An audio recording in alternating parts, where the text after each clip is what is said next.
Hey there, viewer. Yes, I stole Murphy's intro yet again. I really gotta stop doing that because he's really gonna DMCA this video. Anyways, you may remember how I last covered Murder Drone's fan projects such as Insanity, Serial Designation U, and even the new releases of Murder Drone's Intermission's project. However, I wanted to do a video fully dedicated to the Intermission for views. I mean for content. Yep, totally not for views because it's doing really well in the algorithm right now. But without further ado, these are my thoughts on Murder Drone's Intermission. For those unaware, Murder Drone's Intermission was produced by @Ghoul. I'm not gonna attempt that, but that YouTube channel with only 50,000 subscribers at the time of me writing this video produced the fan project in a storyboard animatic format, which was done since I doubt their budget could afford something on the level of Glitch. But to be honest, I actually found the 2D animatic style very appealing. It's not fully animated, but you just gotta love it. Before we go over what happens in this episode, we'll first go over the audio and visual aspects in terms of quality and how I think it was actually handled. Share my thoughts on it visually and how it has a cool animatic style which is very appealing and gives a new sense of perspective on the visual quality. First of all, the soundtrack for this project really resembled the work of AJ DeSpirito and feels like it was ripped right from the main series and is a great listen outside of the episode. And my favorite moments were the times when there would be little to no dialogue and only a few lines over a quite relaxing ambient theme. And moments like these really help the characters grow, much more than if they were actually speaking to me. The voice acting was also not that bad at all. Now the voices were not completely spot on to the original voices, but I don't think that was the point here. I don't think they wanted to perfectly emulate the real voice actors as that's next to impossible, but the voices still fit the characters very well. As for the acting itself, it's no Oscar level acting by any means, or not near the level of convincing people like the real end voice actor is able to do. But even so, the acting was still decent for a few fans. For example, when V started breaking down to Uzi, you could really feel how truly upset V was, and even hearing the voice break and start to quiver a little. Whoever did that voice did a pretty good job. Definitely DT approved in my opinion, but I don't think that means much to many people, I don't know. You can really see the true passion in this fan project and it really shines here. However, one worry that people are having is that Glitch taking down Intermission on copyright grounds, which that is a possibility, I'm not gonna lie. If they were to do this, I think the whole fandom would practically go to war for this channel, because doing that is against everything Glitch stands for as a whole company.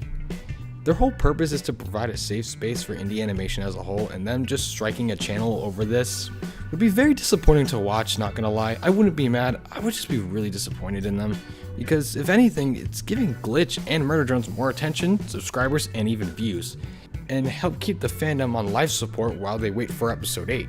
Striking their channel would just not be a good look overall for Glitch. Striking their channel would not be a good look for them and might cause some fans to just flat out unsubscribe. I know I myself would be pretty upset as well, and I doubt I'm alone in this. For now, in terms of copyright, the project seems to be safe for now, but things can always change. Anyone who worked on this project, I fully support it, and you guys have everyone else's support, so if Glitch really does decide to pull a Disney here, we have your back.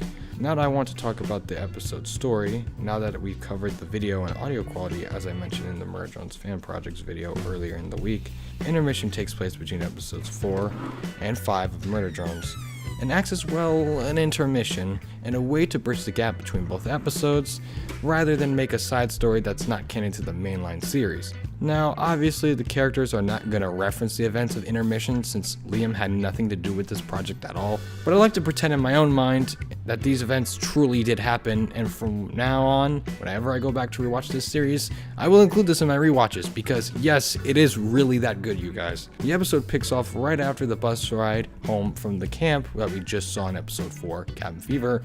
However, we see Uzi dreaming that she's still the host of the Absolute Solver, but it's revealed it's just a dream, as N had already got her back previously. Later in the episode, we get to see the return of Solver Uzi once again. But what I really like about this episode is that it actually shows what led to Uzi later gaining better control over this Solver state of being, and to learn to not lose control like how she did in episode 4 Cabin Fever. Because in the mainline series, the next time we see this Solver form with the wings and tail would be episode 6.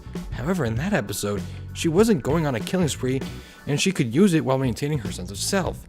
But what this episode really shows us is just how much it took for her to really gain control of this state. and just how much of a struggle it truly was.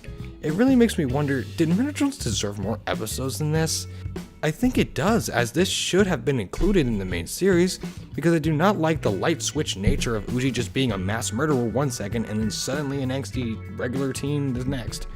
The crucial part in her evolution in this state was during the scene in the episode where she fought off N, and while fighting her, he shoots her head off, leading to her regenerating and returning to normal. And after this, V is very much in character for this time, since V tries to kill Uzi with her gun, but she fortunately misses, so we don't lose Uzi here.